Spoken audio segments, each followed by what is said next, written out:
So I've been preparing a how-to episode of the podcast, going over it's a lot of it as a series. So getting back to kind of we've got a lot of new players in the community and helping people who listen to podcasts with their gaming while they game. As soon as I'm ready to record that, boom, new Star Wars game. Yeah. What a day. I really wasn't expecting that. Welcome to Uplink. I know, I just casually pulled up the Nintendo Direct I was watching. I was like, oh, I wonder what kind of Nintendo game's going to be happening. Like, I'm super pumped. And then all of a sudden I hear the Star Wars music. And I see Stormtroopers and I'm like, wait, what? What's going on here? I haven't seen the actual Nintendo Direct thing for it. I've only seen the trailer for this, so I should probably go and watch that at some point. That would be interesting. But yeah, I mean, I was playing GTA with friend of the podcast Yeppa, along with Yoda Epic, a fellow community member as well. Yeah, we were playing GTA together, and all of a sudden, I then just start seeing notifications like new Star Wars game. I'm like, what? So I go and check Twitter. And I remember I sent you a Hunter. DM. You did that. Wait, yeah, wasn't it? Maybe it was you who I found out from. Yeah, I think it maybe it was. Yeah, because you told. Yeah, I think you told me, and then I went on Twitter and saw you tweet about it, Bespin Bulletin tweet about it, and it's like 20-second trailer, and I was like, oh my!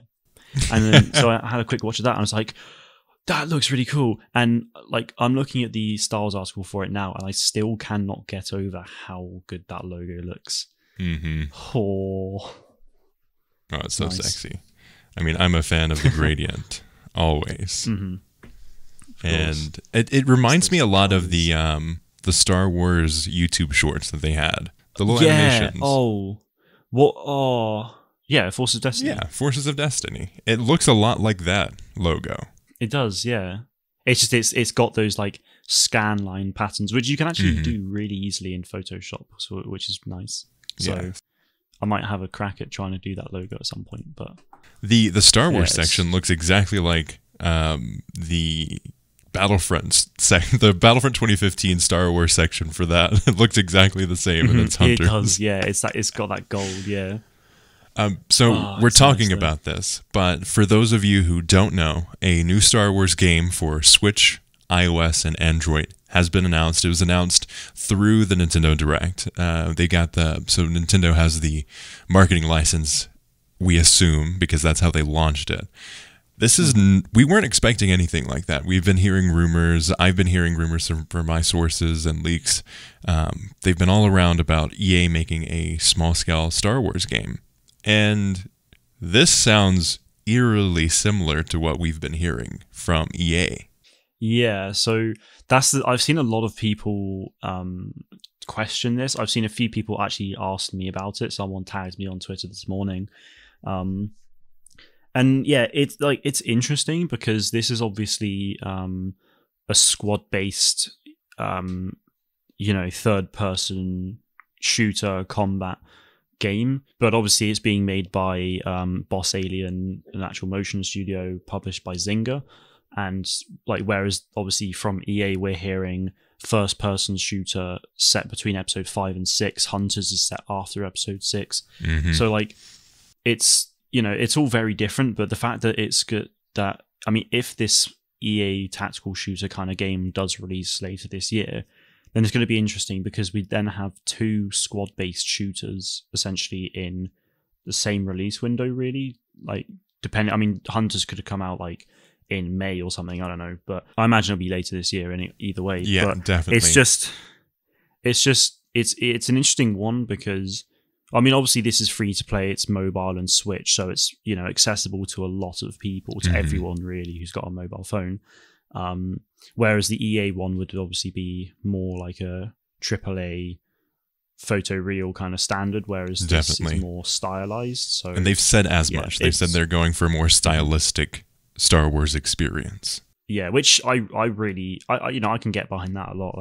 With this, with EA no longer having exclusive rights to the Star Wars license, I want to see a wider variety of games from a wide variety of different development studios and publishers, and some, Definitely. like a squad-based arena combat game like this sounds like something we've never seen before, really. I mean, we've had arena stuff before with, there was Force Arena, which is an arena game.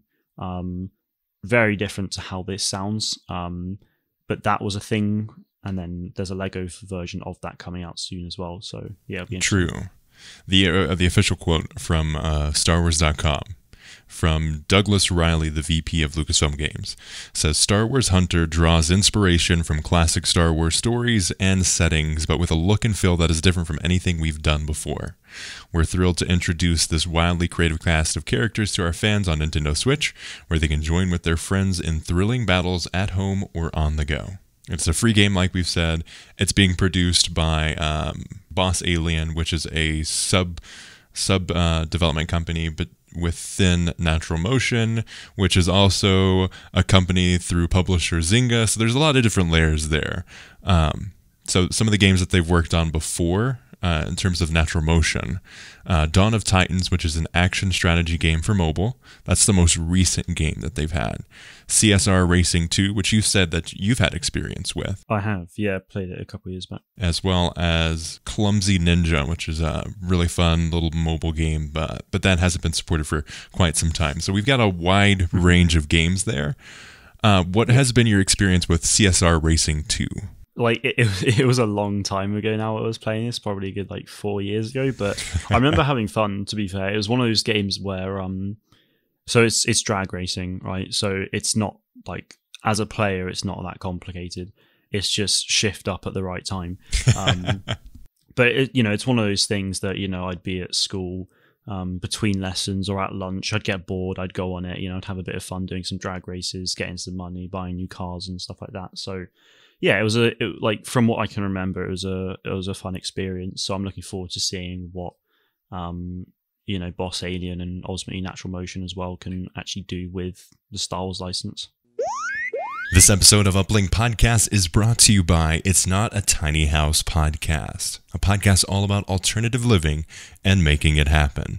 Definitely go give them a listen. Link will be in the description of this episode. You can find it wherever you find podcasts. So we've had a very mixed reaction within the community about this. A lot of people, mobile games still have that stigma against them, that they aren't real games, etc., etc., and that is true for a lot of them. We also have the massive back catalog of basically gambling with Zynga games. So that's kind of what they're known for, is that really pay to win, the things the news was making it about with Battlefront, they actually do consistently. But that's the whole world of mobile games. That is the industry that are mobile games. So we have a couple of questions here. One that I want to ask, let's start with, are we excited for this game? Are you excited? I am, yeah. I haven't got my expectations too high, but the more I let the fact that this game, the more I let it all sink in, and the more I watched the trailer, when I was making my video on it earlier, and just the more I think about it, the more my excitement for it grows, to be honest. It's something we've not had before. I've got a Switch as well, which is going to be I imagine the best platform to play it on. Mm-hmm. So I'm really excited to be able to have a Star Wars game, where I can play on my Switch. So that'll be fun. And again, you can go and do that, on the go anywhere you want, whether it's on Switch or mobile. So I'm excited for that, and I'm excited to see the potential it has, because after I made the video on the news, I kind of sat down and was like, what could we see from this game? And I was just thinking of all the different things. If it gets serviced for a long time, then we could be seeing more hunters come into the arena. We could see more arena maps and layouts and stuff like that. They could have a whole guild system and guild wars or something, win a certain amount of games over this guild or whatever. I don't know. There's a lot of potential for competitive play. Obviously it is titled as a competitive game, so I really want to see them dive into that. And just for post-launch content, there's a lot of potential for it. So I'm excited to see what their plans are for the game post-launch, and ultimately what the game is like at launch, because obviously we don't really know a lot about it too much yet. I'm of two minds of this. I am excited that we're getting more Star Wars games. That's something that I want to see more of. But then, of course. So mobile games. I'm not a huge mobile gamer, so I don't really get into that world too much. Because there's a lot of different reasons. One, I'm not usually using my phone in that way.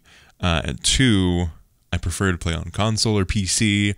And then three, the way that mobile games work are very, very heavily time investment. Like you can't just sit down and play it. It's more of like little bursts of it. Or if you want to sit down and play it, you have to pay. So those are a couple of the reasons that I don't personally play mobile games.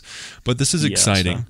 This is exciting to me. This is the first official non-EA Star Wars game outside of the license. So this is kicking off the wave of EA losing the exclusivity.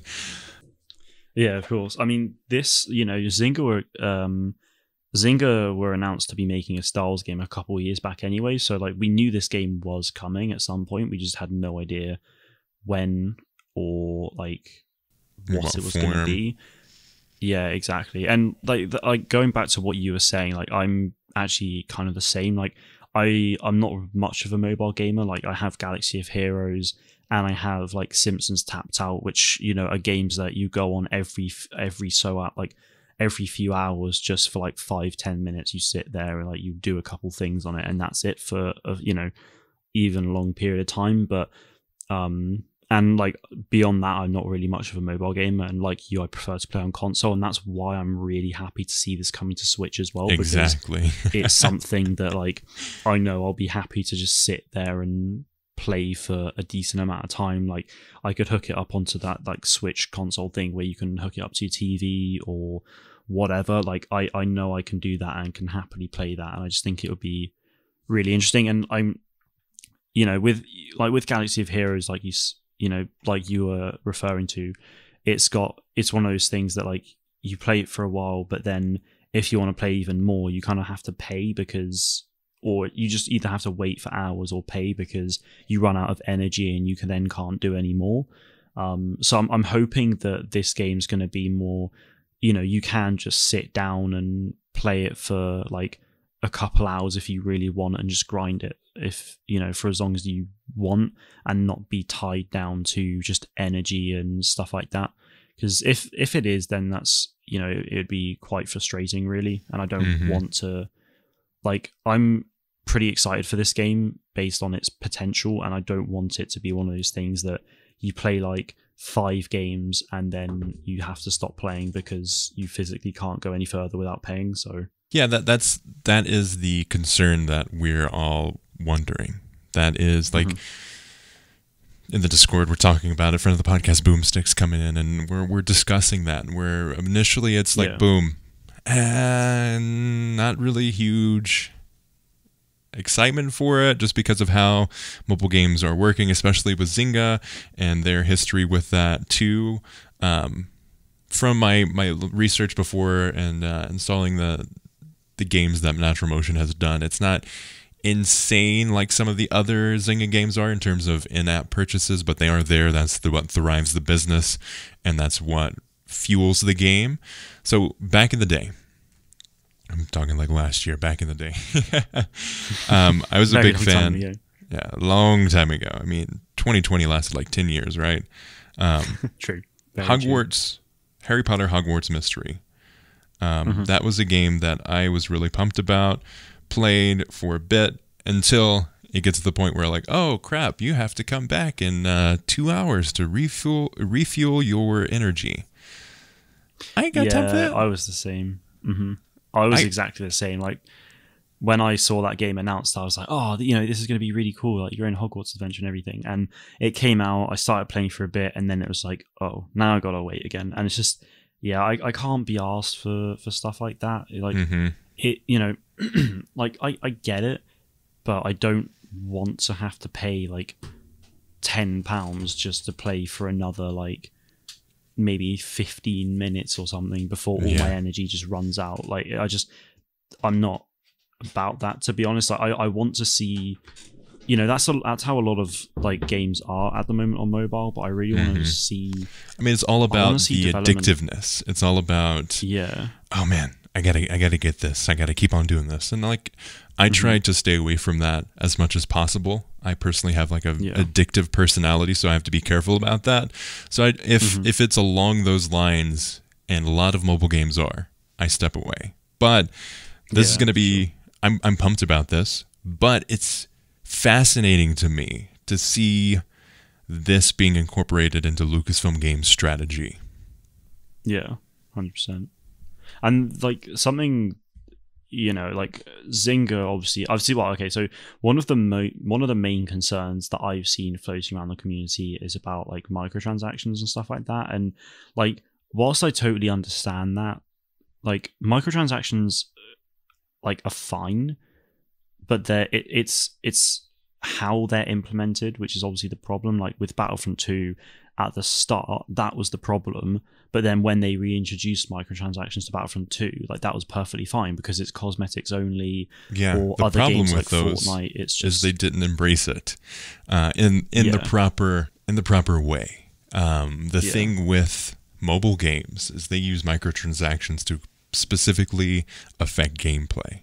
And that was the issue with Battlefront 2. Yeah, I want to see like people go away from that and just try and push the boundaries with mobile games, to be honest. People are worried about Zynga and microtransactions and all that stuff, but at the same time, like you look at what happened with Battlefront 2 and the amount of like the PR disaster that was Battlefront 2's launch, and you just kind of hope that, well, Lucasfilm themselves experienced that, so surely they're not going to want that to happen again. So surely they're going to try and keep publishers and developers away from that kind of negative microtransactions. That's if it's going to be an issue, because that's the expectations with mobile games. So, and that's the thing. It might not be an issue at all, but that's because, I mean, well, this is the thing. Like, you'd hope that the development studio and the publishers themselves will be like, this happened with EA. We don't want to make that same mistake, so let's not even worry about that. But then if they do try and do something and Lucasfilm see it and they go like, no, like this happened with EA a couple of years back. We're not letting this happen again. So change it. Like, so I'm expecting microtransactions 100% because they need to like, they have to monetize the game somehow and make money, right?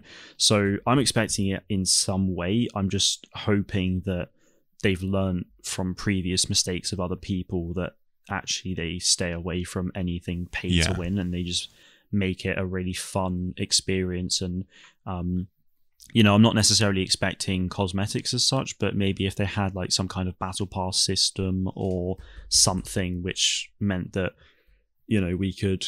Well, I mean, customization is the easiest way to be able to monetize the game, because otherwise it's like, well, what else are you going to do other than like energy to be able to play? Yeah. So I'm hoping for customization, whether it's with the actual characters themselves or whether it's player identity or something. Like, that's one of the what I'm key hoping things that that is. At least we can kind of point some pictures and draw some comparisons and come to some conclusions before. So normally with mobile games, we've got the energy system where it's more of like a passive game. The game you interacted with it periodically, stuff like Star Wars Galaxy of Heroes. So there's that example of EA had this huge massive backlash with microtransactions, pay to win stuff, and then you have Galaxy of Heroes, which does stuff even worse than that, continues to be extremely profitable.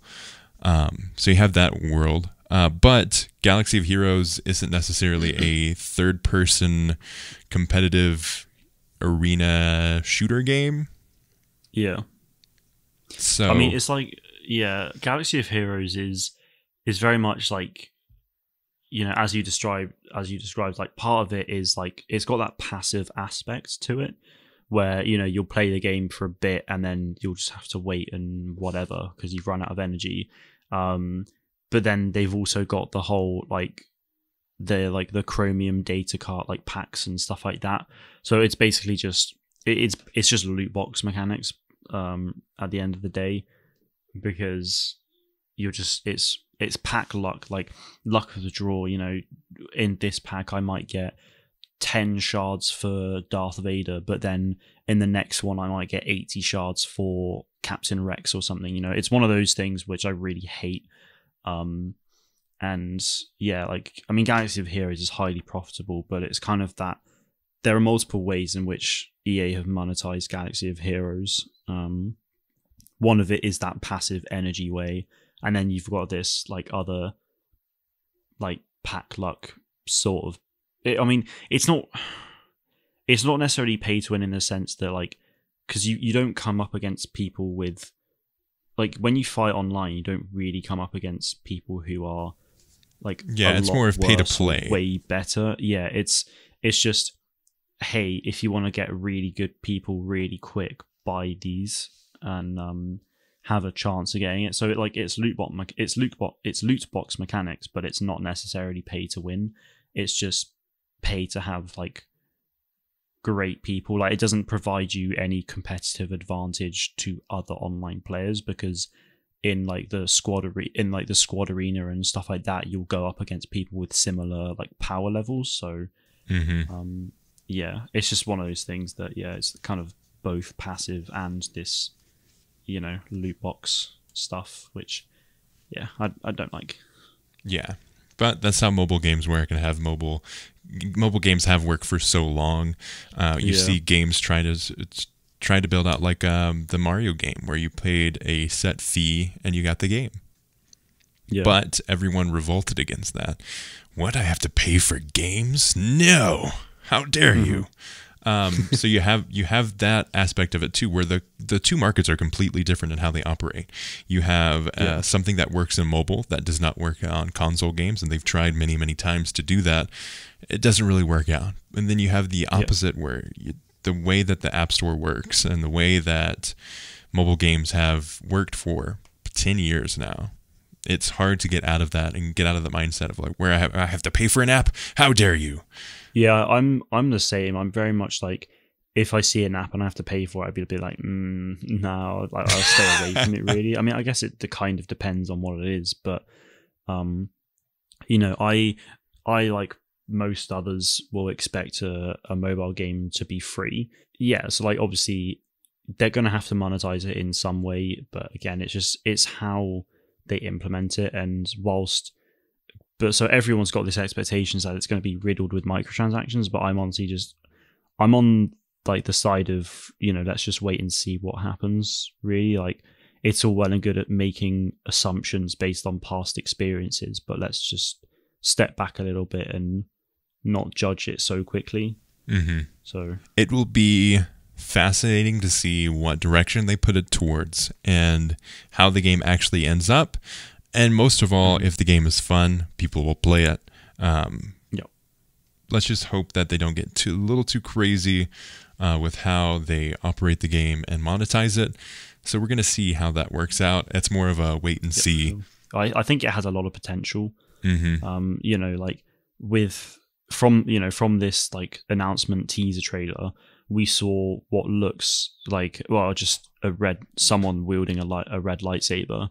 You know, some people have speculated that she could be like a Night Sister or something with a lightsaber, which, I mean, would be kind of cool. I feel like she maybe could be she maybe could have been an Imperial Inquisitor or something, maybe, but I don't know. And then we also saw the Stormtrooper, the Mandalorian, the Wookiee Warrior, and then at the end of the trailer, you see a blue lightsaber and you hear like a B2 battle droid using Overload from like Battlefront 2. It's that sound. Yeah, it'll be interesting to see like all the characters in there, and because they have like saber wielders and Mandalorians and Stormtroopers, like there's so many different species that they can go for with this game. And I think, you know, I really hope that they add a really diverse range of characters, and we've already seen that there's ranged characters and melee as well. So yeah, hopefully they'll like really dive in and we'll have plenty to play when it launches. I expect this game probably be late summer, maybe early fall. We'll see. Because I was going through the Natural Motion careers page, and they still have a lot of they have a lot of job openings for Star Wars titles, and that could be they're still working on it. Maybe it's a different game that they're working on, or maybe it's just going forward, continuing updating the game. But there is a large number of job openings for Star Wars games. Interesting. And actually, this Star Wars Hunters trailer was just like the YouTube account for it was just Zynga Star Wars. So kind of like EA Star Wars, but Zynga. So I'm expecting Zynga to perhaps work on more Star Wars games other than Hunters. So I guess we'll have to wait and see really. But yeah, I'm hoping, I do hope that Hunters is going to be serviced for, a long time, because I mean, Galaxy of Heroes is on its like 6th year almost. I think it came out in 2015. Crazy, it's 2021 right now. So it came out alongside Battlefront 2015. Yeah, it did. Yeah, so I'm hoping that Hunters can release, and should it be popular and a fun game, hopefully it will be serviced for many years to come. So yeah, I mean, you look at Galaxy of Heroes, like even like 6 years old almost, and it's still hugely popular. Like multiple streamers getting several thousand viewers per stream on Galaxy of Heroes, a mobile game. But then people struggle to get a few hundred people watching them on Battlefront, a AAA title from EA. So it's like, yeah, it has a lot of potential for both the actual content and also for content creators as well. So yeah, hopefully it's something that is released and serviced for a while, because it'd be a lot of fun to see where they can go and where they like what additions they can make and stuff. So depending on how the squads match up, we will probably play together on either of our streams at some point in the future. Absolutely. It's going to be fun. Anyway, dude, I think that is a good spot to end this episode. Once again, thank you for hopping on the podcast. No worries. Always a pleasure. You're getting up there to probably one of the most frequent guests on the show. Yes. That makes me happy. I'm proud of myself. I need to give you a badge. You should. Uplink contributor. There we go. I should put that in my bio. That's all for this episode of Uplink Podcast. Thank you so much for listening. You can support the show on Patreon, patreon.com/Uplink Podcast, to get exclusive content as well as access to Uplink Plus, a monthly exclusive podcast talking all things wider world of gaming, Star Wars, and more. Definitely come check this out and help us support the show. A great free way to support the show is by leaving us a review on iTunes or Apple Podcasts. Anywhere you can leave a review of the podcast, it helps us out a ton and helps new listeners find the show. You can follow us on Twitter at Uplink Podcast, as well as on Instagram, Uplink Podcast as well. Twitter is a great way to keep up to date on all things Star Wars gaming, as well as all things on the show. Also, definitely check us out on YouTube, youtube.com/The Star Wars Battlefront Podcast. We stream every Saturday at, usually it's around 12 p.m. MST. We play Star Wars games, we play Among Us, we play all kinds of fun stuff, and it is a great time. Also, stay tuned for some more content coming to our YouTube channel as we are ramping things up for 2021. Also, if you love video games, Star Wars, plants, and pizza, definitely check us out on Discord. Link will be in the description. Come join our awesome community. You can listen to the show on iTunes, SoundCloud, Stitcher, Google Play, Apple Podcasts, YouTube, Spotify. Wherever you find podcasts, you can find this show. As always, thanks for listening, and may the Force be with you.